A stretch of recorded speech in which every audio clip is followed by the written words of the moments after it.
नमस्कार साथियों, स्वागत है आप सभी का गोल्डी ऑनलाइन क्लासेज में। मैं हूं मिथिलेश कुमार।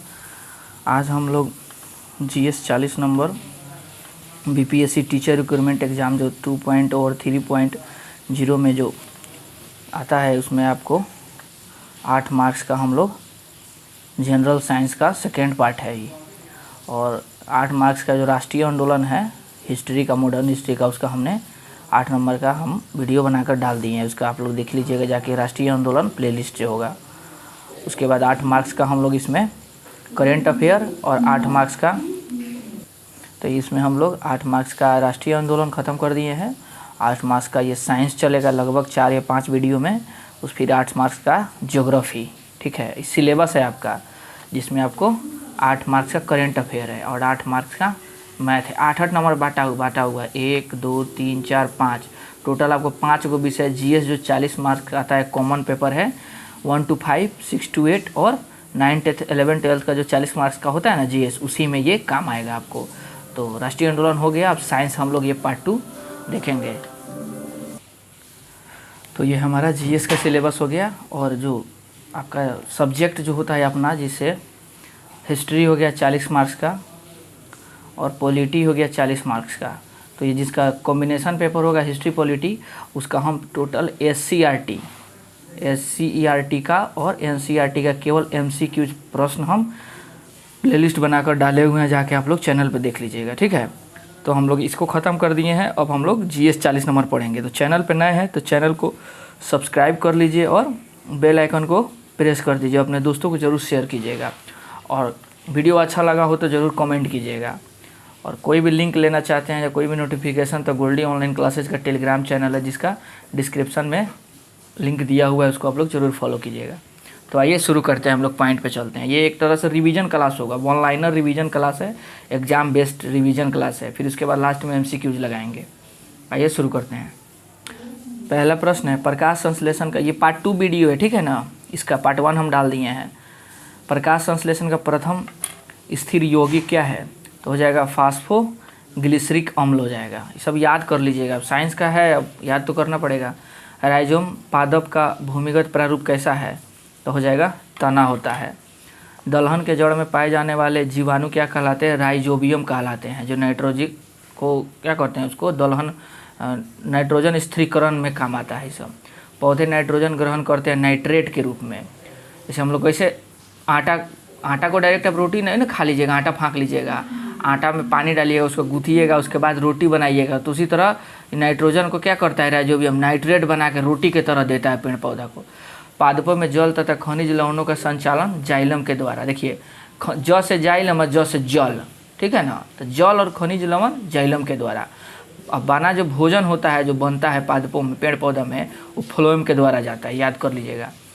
वह यंत्र जिसके द्वारा तने की वृद्धि दर नापी जाती है, तो हो जाएगा ऑक्जेनोमीटर होता है, ठीक है। ये जगदीश चंद्र बोस द्वारा इसको खोजा गया था। आत्महत्या की थैली कहलाता है लाइसोसोम कहलाता है, ठीक है ना। इसको ये आपको कोशिका में मिलता है, मानव कोशिका में। ये अगल बगल के जितने मृत कोशिका होते हैं उसको ये सब जला के खा के नष्ट कर देता है। देखिएगा आपके कहीं गेट में उंगली चपा जाता है तो देखिएगा वहाँ खून जम जाता है काला टाइप का। इससे तो 4-5 दिन में ये कहाँ चल जाता है? 4-5 दिन में देखिएगा ये सब खत्म हो जाएगा, करियक्का जाए लाल का दागवा जो खूनवा का होता है। कैसे? जब चपाया तो वहाँ का सेल मर गया, वहाँ का कोशिका मर गया, लेकिन अगल बगल का जो कोशिका जिंदा है ना, तो उस समय लाइसोसोम होता है। ये एकदम बहुत खतरनाक जलाने वाला उसमें से द्रव होता है। वो सीधे अपने का फाड़ लेगा, इसको धीरे धीरे नष्ट कर देगा, खा के एकदम नया सेल बना देता है। तो ये लाइसोसोम के कारण ही होता है। लाइसोसोम की खोज किया था डी डुबे ने 1958 ईस्वी में। फिर नेक्स्ट क्वेश्चन है, प्रोटीन की फैक्ट्री कहलाती है राइबोसोम को प्रोटीन की फैक्ट्री कहते हैं। प्रोटीन का संश्लेषण होता है राइबोसोम, संश्लेषण मतलब निर्माण। डीएनए की खोज किया था वाटसन एवं क्रिक ने। डीएनए संश्लेषण का प्रतिपादन किया था कॉर्नबर्ग ने। डीएनए और आरएनए क्या है? न्यूक्लिक अम्ल है ये, ठीक है, याद रखिएगा, न्यूक्लिक अम्ल है। डीएनए के क्रियात्मक खंड को क्या कहते हैं? जीन कहते हैं, जीन। डीएनए का डबल हेक्सेल मॉडल को बनाया था वाटसन एवं क्रिक ने। डीएनए की इकाई क्या है? न्यूक्लियोटाइड्स है। सर्वप्रथम प्रयोगशाला में जीन का संश्लेषण किसने किया था? तो अरविंद खुराना ने किया था। पुरुष स्त्री जीन संघटक होते हैं XY और XX। इसमें आपको Y और X होगा तो बेटा का होगा और XX होगा तो बेटी का। एक और प्रश्न बनता है, जब बच्चा जन्म लेता है तो उसमें बेटा होने का योग्यता किसको दिया जाता है? इस तरह का एक प्रश्न बन, जैसे बच्चे के लिंग निर्धारण होता है पिता के गुणसूत्र द्वारा। याद रखिएगा, लिंग निर्धारण ये लड़का होगा या लड़की होगा ये आपको पुरुष पर निर्भर करता है, महिला पे नहीं। लेकिन हमारे गांव समाज में रूढ़िवादिता है, लो बेटी होगा तो लड़की को दोष देगा, लो बेटा होगा तो लड़की को बड़ाई करेगा। किसी को 4 गो बेटी हो गया तो महिला को उसकी सास धो के खूब बोलती है। गलत बात है, महिला का दोष नहीं होता है, ये पुरुष का दोष होता है। किसी महिला को बेटी हो या बेटा हो पूरा क्रेडिट पुरुष को जाता है, महिला में थोड़ा भी दोष नहीं दिया जाता है। लेकिन प्राचीन काल से चले आ रहा है, बेटी होगा ज़्यादा तो महिला को आप लोग ब्लेम करेंगे, ऐसा कुछ नहीं है। यहाँ पे पढ़ लिए ना, तो आज के बाद से आप लोग ब्लेम नहीं करेंगे इस चीज़ को। एक लड़का पिता से क्रोमोसोम पाता है 22 गो, एगो वाई 23 गो, ठीक है ना, 23 दूना 46 गो। उसके बाद ये बता दिए हैं पैतृकता सिद्ध करने में सहायक DNA और फिंगरप्रिंट। मधुमेह रोग यानी डायबिटीज रोग इंसुलिन की कमी से हो जाता है। इंसुलिन कौन निकालता है? अग्नाशय निकालता है। अगर आपको लीवर फैटी हो गया, यानी लीवर में फैट जमा जाएगा ना, तो समझिए आपको डायबिटीज़ 100% हो जाएगा। पूछिए कैसे? जब लीवर में फैट हो जाएगा ना तो अग्नाशय इंसुलिन छोड़ेगा। अब जैसे टोटल आप 25 ग्राम लगभग चीनी दिन भर में पचा सकते हैं, उतना एक दिन में इंसुलिन अग्नाशय छोड़ देगा। और उससे ज़्यादा आप चीनी खाइएगा तो पचाएगा नहीं, तो धीरे धीरे बढ़ते बढ़ते आपके शरीर में डायबिटीज़ हो जाएगा। लेकिन जब लीवर फैटी हो जाएगा तो लीवरवा पूरा इंसुलिनवा अपना लगे ले लेगा पचाने के लिए, कि हमरा के तो हम सब पचाएं। आप डेली तो रोटी खा रहे हैं, चावल खा रहे हैं, और चीज़ आप खा रहे हैं तो उसमें तो चीनी जा रहा है ना। चीनी खा लिए, मिठाई खा लिए, कुछ भी खाइएगा उसमें शुगर होगा ही कार्बोहाइड्रेट के रूप में। तो उसको पचाने के लिए फिर इंसुलिन कहाँ से लाएगा? तो वही आपको डायबिटीज़ हो जाएगा। तो इसलिए आज से ही खान पान पे कंट्रोल, तेल मसाला वाला, लीवर फैटी यानी समझ रहे हैं, मोटापा को कम किया जाता है। इसलिए बोलता है कि जिसको मोटापा हो गया उसको समझिए डायबिटीज़ हो जाएगा। का है? तो ये सब इंसुलिन व लीवर ले लेता है, ठीक है ना। जितना शरीर इंसुलिन छोड़ता है अग्नाशय, उतना सब क्या लेता है? लीवर ले लेता है। तो चलिए, इंसुलिन की खोज बैटिंग एवं बेट्स ने किया था। इंसुलिन शरीर में अग्नाशय बनाता है। ब्रोंकाइटिस एक रोग है श्वास नली का, ठीक है ना। पेप्सिन एक उदाहरण है, एंजाइम है पेप्सिन जो प्रोटीन पचाता है। दूध में नहीं पाया जाने वाला विटामिन सी है। टॉक्सिन क्या है? एक जहरीला पदार्थ है। प्लाज्मोडियम परजीवी है मलेरिया रोग का। इसको मच्छर लेके अपना लपेट ले, इसको क्या है? मादा मच्छर है, घूमते फिरती है। मलेरिया रोग का वाहक मादा एनोफिलीज मच्छर है। जो मच्छरवा है ना, लेडीज है, ठीक है, ये प्लाज्मोडियम वायरस को अपना देह में चिपकैले रहती है, आज जिसको काटेगी उसको देह में डाल देगी, बस हो गया मलेरिया रोग पकड़ लिया। स्प्लीन प्रभावित हो जाएगा आपका। स्प्लीन प्रभावित हुआ तो स्प्लीन को क्या बोलते हैं? ब्लड बैंक बोलते हैं। बस आपका शरीर में आयरन का कमी हो जाएगा, अब गए हैं आप। मलेरिया रोग में प्रभावित अंग पिली है, यानी तीली। फांसी का तिलवावा देखते हैं लोहे तो चकाता है करिया, वही है तीली। मानव करेजिए खानी रहेगा, लेकिन वो रहता है तिलवा, लोग नहीं बोलते, आप लोग जानते होंगे इस चीज़ को। मानव मूत्र में उत्सर्जित होता है विटामिन सी। मूत्र अम्लीय होता है, उसका पीएच मान 6 होता है। मूत्र का रंग पीला होता है, यूरोक्रोम के कारण होता है। मेढक के हृदय में 3 भाग होते हैं, ठीक है ना। मनुष्य के हृदय कितने कोष्ठक में होते हैं? 4 में होते हैं। ऊपर आलिंद और नीचे निलय होता है, ठीक है ना। आलिंद का प्रेशर 80 होता है, निलय का प्रेशर 120 होता है। और निलय धड़कता है नीचे वाला, आलिंद नहीं धड़कता है। रक्त के प्रवाह को रोकने के लिए किसका उपयोग किया जाता है? फेरिक क्लोराइड को। शरीर में प्रचुर पाया जाने वाला तत्व ऑक्सीजन है। मनुष्य के शरीर में जल 65 से 80% होता है। इस हमारा शरीर समझिए जल से बना है, इसलिए पढ़ने वाले स्टूडेंट को जल खूब पीना चाहिए। मानव शरीर का तापमान होता है फ़ारेनहाइट में 98.6 डिग्री और सेंटीग्रेड में 37 सेल्सियस और केल्विन में 310 केल्विन। तीनों याद कर लीजिए। मनुष्य में मेरुदंड में कितनी जोड़ी तंत्रिका निकलती है? तो 31 जोड़ी होती है, ठीक है ना। आज है मैच इंडिया का और साउथ अफ्रीका का, तो उसमें सब लोग लगा हुआ है। गुणसूत्र क्रोमोसोम की खोज वर्ल्डेयर ने किया था, ठीक है ना। गुणसूत्र का निर्माण होता है क्रोमेटिन नामक पदार्थ से। मनुष्य में क्रोमोसोम की, अच्छा आज आप लोग बताइए कि मैच कहाँ कहाँ हो रहा है। करंट अफेयर का क्वेश्चन है, कमेंट में जरूर बताइएगा। आज का जो फाइनल मैच है साउथ अफ्रीका का और इंडिया का, कहाँ कहाँ हो रहा है, ठीक है ना। भारत लास्ट मैच कब जीता था, इसका भी आंसर आप लोग दीजिएगा कमेंट में। मनुष्य में क्रोमोसोम की संख्या 46 होती है, यानी 23 जोड़ा। जीवन की सबसे छोटी रचनात्मक या कार्यात्मक इकाई हो गया कोशिका। सबसे छोटी जीवित कोशिका माइकोप्लाज्मा होता है। शरीर में सबसे लंबी कोशिका तंत्रिका तंत्र होता है। ये फेफड़ा में बीमारी है, समझे, अगर घुस जाएगा तो सांसें लेना बंद करा देगा माइकोप्लाज्मा। तंत्रिका तंत्र की रचनात्मक तथा क्रियात्मक इकाई क्या होती है? तंत्रिका तंत्र समझ रहे हैं, ब्रेन, न्यूरॉन, ठीक है ना। कोशिका शब्द का निर्माण रॉबर्ट हुक ने किया था। कोशिका का आनुवांशिक इकाई डीएनए है, ये याद कर लीजिएगा। उसके बाद कोशिका का अध्ययन साइटोलॉजी कहलाता है। कोशिका के भीतर श्वसन का केंद्र होता है माइटोकॉन्ड्रिया, इस चीज़ को रख लीजिएगा। आंतरिक श्वसन में यही काम आता है। शरीर के बताया था 2 श्वसन होता है, एक बाह्य श्वसन एक आंतरिक श्वसन। तो आंतरिक श्वसन से एटीपी का निर्माण होता है, पायरुविक अम्ल बनता है 2, ठीक है ना। तो उससे ऊर्जा मिलता है, समझिए ये होगा तबे खाना आपका पचेगा इस श्वसन के द्वारा। ऐसे माइटोकॉन्ड्रिया को हम लोग क्या बोलते हैं, पावर हाउस बोलते हैं। ये दहन का कार्य करता है। एगो सांस हम लोग बाहर लेते हैं, छोड़ते हैं, लेते हैं। समसूत्री विभाजन होता है कायिक कोशिकाओं में। अर्धसूत्री विभाजन होता है लिंग जनन करने वाली कोशिकाओं में। स्तंभ कंद, धन कंद, शल्क कंद तथा प्रकंद का उदाहरण है आलू, क्या है, बांडा, केसर, प्याज तथा अदरक और हल्दी। इसमें से आपको प्रकंद का उदाहरण जो है ना, अदरक हल्दी पूछा हुआ है टीआरई 2 का 40 नंबर का जो जीएस इसमें सवाल आया हुआ है, जाके क्वेश्चन आंसर देख लीजिए आप लोग।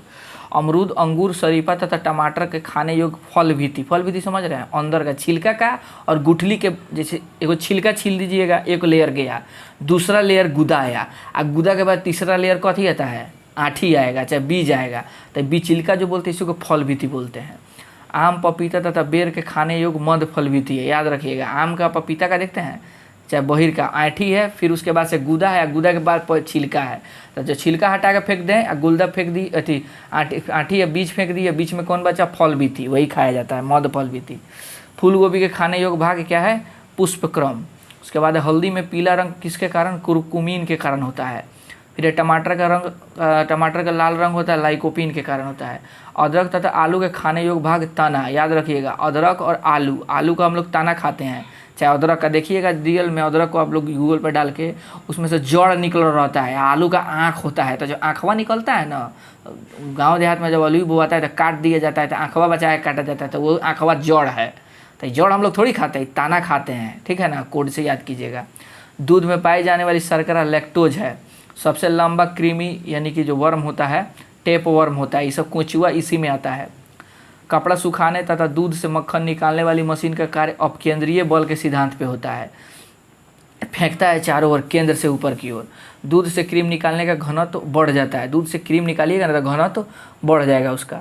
एक अश्व शक्ति बराबर होता है 746 वाट का। जल का घनत्व अधिकतम तथा आयतन न्यूनतम होता है, ठीक है ना, कितना, 40 डिग्री सेल्सियस पर। मूल रंग क्या कहलाते हैं, नीला, लाल और हरा, ये 3 गो बेसिक कलर है, इसी पे सब कलर का मिक्स करके बनता है। इंद्रधनुष का निर्माण किन किन क्रियाओं के द्वारा होता है, तो प्रकाश के पूर्ण आंतरिक परिवर्तन, उसके बाद से अपवर्तन और वर्ण विक्षेपण, 3 गो क्रिया होता है, आंतरिक परिवर्तन, अपवर्तन और वर्ण विक्षेपण। इंद्रधनुष में रंग होता है 7 गो। इंद्रधनुष में बीच का रंग होता है हरा। प्रकाश का रंग निश्चित होता है तरंग दैर्घ्य द्वारा होता है, ठीक है ना, सब याद कर लीजिए, ऑनलाइन रिविजन मोड में है हम लोग। वेदन क्षमता सर्वाधिक होती है गामा किरण के द्वारा। आज जब टीआरई 4 का जब आ जाएगा ना तो एकदम डिटेल में पढ़ा देंगे हम, टाइम नहीं मिला था। पराबैंगनी किरणों की खोज की थी रिटर ने। सबसे अधिक तथा सबसे कम तरंग दैर्घ्य वाला होता है लाल रंग। सबसे अधिक तरंग दैर्घ्य लाल का है, सबसे कम किसका है, बैगनी रंग का है। प्रकाश का तरंग दैर्घ्य 39 एंगस्ट्रम से 78 एंगस्ट्रम के बीच होता है। लास्ट पीडीएफ है, ठीक है ना। इसके बाद हम लोग ऑब्जेक्टिव क्वेश्चन लगाएंगे। प्रकाश की चाल सर्वाधिक होता है निर्वात। निर्वात में समझ रहे हैं, जहाँ से वैक्यूम द्वारा हम लोग हवा निकाल देते हैं। प्रकाश वेग को सर्वप्रथम ज्ञात किया था रोमर ने। निर्वात में प्रकाश की चाल 3 × 10 के पावर 8 मीटर पर सेकेंड। अंतरिक्ष यात्री को आकाश का रंग दिखाई देता है सूर्य प्रकिरण के कारण। समुद्र का जल नीला प्रकाश के प्रकिरण के कारण। तारे टिमटिमाते हैं प्रकाश के अपवर्तन के कारण। रेटिना का बना प्रतिबिंब, रेटिना पर जो हम लोग का प्रतिबिंब बनता है आँख में, वास्तविक बनता है प्लस उल्टा और वस्तु से छोटा बनता है, ठीक है ना। समतल दर्पण से बना प्रतिबिंब काल्पनिक होगा, वस्तु के बराबर तथा सीधा बनेगा। प्रकाश का सबसे अच्छा प्रवर्तक किसे माना जाता है, तो समतल दर्पण को। 2 समानांतर दर्पण के बीच रखी वस्तु प्रतिबिंब अनंत होता है। हवा का बुलबुला जल में व्यवहार कैसे करता है, उत्तल लेंस की भांति करता है। विद्युत फ्यूज बना होता है, मिश्रण होता है तांबा, टीन और शीशा। इस चीज़ को याद कर लीजिएगा, तांबा, टीन और शीशा 3 गो से बनता है। हीटर का तार नाइक्रोम होता है, इसको भी रट लीजिएगा, जो बता रहे हैं उसको रट जाइएगा। बल्ब का फिलामेंट बना होता है टंगस्टन का, ठीक है ना, इसका गलनांक कम होता है, तभी तो धाए जब बिजली आता है वो उड़ जाता है और बाकी चीज़ को बचा देता है। चाहे बल्ब नहीं अथी होता है, फ्यूज हो जाता है जल्दी, ये लोड पड़ेगा ज़्यादा। तो और वही हाई गलनांक होगा ना तो दिक्कत हो जाएगा, फ्यूजन नहीं होगा और चीज़ घबरा जाएगा। विद्युत बल्ब में भरा जाने वाला गैस है नाइट्रोजन, ठीक है, नाइट्रोजन होता है। सब क्या इसको कौन सा नोबल गैस बोलते हैं, नहीं आखिर हाँ वही नोबल हो गया नाइट्रोजन। ट्यूबलाइट में भरा, यहाँ पे देखिए विद्युत बल्ब में भरा जाने वाला गैस ऑर्गन होता है, ठीक है ना, ये गलत नाइट्रोजन प्रिंट कर दिया है। ट्यूबलाइट में भरा होता है पारे का वाष्प और आर्गन, पारे का वाष्प होता है, ठीक है ना। ट्यूबलाइट जो अब मरकरी ना गाँव देहात में ब्याह में जलाता है सब, वह मरकरी है जो नाच उच में देखिएगा माथा पे फोड़ लेता है सब। अब तो ही तो दूसर बल्ब आ गया है, एलईडी बल्ब हो गया, ट्यूबलाइट कहाँ मिल रहा है जल्दी। फ्यूज का तार मिश्रण होता है शीशा और टीन का। फोटोग्राफी में उपयोगी तत्व है सिल्वर ब्रोमाइड, याद कर लीजिएगा। फोटोग्राफी में स्थायीकरण के रूप में प्रयोग होता है सोडियम थायोसल्फेट का। फोटोग्राफी में कौन सा अम्ल प्रयोग किया जाता है, ऑक्जेलिक अम्ल। तेल दीप की बत्ती से तेल ऊपर उठता है केशिकत्व क्रिया के कारण, चाहे ललटेन में जलता है, ललटेन गांव देहात में नहीं जलाते पहले के समय में, वही है, ऊपर कैसे जाता है सोचना चाहिए ना आप लोग, केशिकत्व की क्रिया के द्वारा। चाहे हम लोग का हीरा का चमकना तथा मृग मरीचिका होता है पूर्ण आंतरिक परिवर्तन के कारण गर्मी के दिन में। उसके बाद भू स्त्री उपग्रह की ऊंचाई 36,000 किलोमीटर, TRE 2 का GS में पूछा हुआ प्रश्न है, लिख दे रहे हैं आप लोग, देख लीजिएगा, जाके ढूंढ लीजिएगा। सूर्य की ऊर्जा की स्रोत नाभिकीय संलयन, नाभिकीय विखंडन नहीं, नाभिकीय संलयन द्वारा होता है। रॉकेट की गति संवेग संरक्षण के सिद्धांत पे काम करता है। मानव नेत्र उत्तल लेंस की तरह कार्य करता है। निकट दृष्टि दोष, इसको मायोपिया बोलते हैं, होता है अवतल लेंस के प्रयोग करने से ख़त्म हो जाता है। उसके बाद है निकट दृष्टि दोष का कारण होता है नेत्र लेंस का मोटा तथा फोकस दूरी का कम हो जाना, नेत्र लेंस का मोटा तथा फोकस दूरी का कम हो जाना। दीर्घ दृष्टि दोष को हाइपरमेट्रोपिया बोलते हैं, इसको दूर किया जाता है उत्तल लेंस का प्रयोग करके। परमाणु बम का सिद्धांत आधारित है नाभिकीय ऊर्जा विखंडन पर। हाइड्रोजन बम का सिद्धांत है नाभिकीय संलयन पर। ग्रीन हाउस प्रभाव गैस है कार्बन डाइऑक्साइड का। दाढ़ी बढ़ाने तथा आँख का नाक की जाँच में प्रयोग होता है अवतल लेंस। चलिए अब हम लोग इतना हम लोग वन लाइनर हो गया, सेकेंड पार्ट है, अब हम लोग इसका MCQ लगा लेते हैं। चलिए इसमें टोटल आपको 41 प्रश्न होगा, कितना होगा 41। ये पार्ट 2 है, इसका 4 को पार्ट और आएगा, और पूरा फिजिक्स बायोलॉजी केमिस्ट्री इसी में होगा मिक्सअप करके। प्रकाश संश्लेषण की क्रिया सबसे अधिक किस रंग में होती है, तो हो जाएगा लाल। दलहन के पेड़ में पाया जाने वाला जीवाणु कौन होता है, तो राइजोबियम होता है। उसके बाद है पौधे नाइट्रोजन किस रूप में ग्रहण करते हैं, तो हो जाएगा आपको नाइट्रेट के रूप में। फिर उसके बाद है पादपों में जल तथा खनिज लवण का संचालन किसके द्वारा होता है, तो जाइलम के द्वारा होता है। फिर उसके बाद नेक्स्ट क्वेश्चन है पौधों में खाद्य पदार्थ किसके माध्यम से पहुंचता है, तो फ्लोएम के माध्यम से पहुंचता है। फिर नेक्स्ट है आत्महत्या की थैली कौन कहलाता है, तो हो जाएगा लाइसोसोम कहलाता है। उसके बाद नेक्स्ट क्वेश्चन है लाइसोसोम की खोज किसने किया था, तो डी ड्यूवे ने किया था। फिर नेक्स्ट 8 नंबर प्रश्न प्रोटीन की फैक्ट्री कौन कहलाता है, राइबोसोम कहलाता है। फिर नेक्स्ट प्रश्न 9 नंबर प्रोटीन का संश्लेषण राइबोसोम के द्वारा होता है। फिर उसके बाद DNA संश्लेषण का प्रतिपादन किसने किया था, कॉर्नबर्ग ने किया हुआ था। फिर नेक्स्ट 11 नंबर प्रश्न प्रयोगशाला में सर्वप्रथम जीन का संश्लेषण किसने किया था, अरविंद खुराना ने किया था। फिर बच्चों के लिंग निर्धारण किसके गुणसूत्र से होता है, तो पिता के गुणसूत्र से होता है। फिर नेक्स्ट क्वेश्चन है मधुमेह रोग किसकी कमी से हो जाता है, तो इंसुलिन की कमी से हो जाता है, तो बाद में इंसुलिन का इंजेक्शन दिया जाता है, ठीक है। और आपको जामुन खाइए, जामुन का बीज हो गया, इसमें ना इंसुलिन बढ़ाने वाला तत्व पाया जाता है, ठीक है ना। नेक्स्ट प्रश्न है इंसुलिन कहाँ बनता है, तो हो जाएगा आपको अग्नाशय में।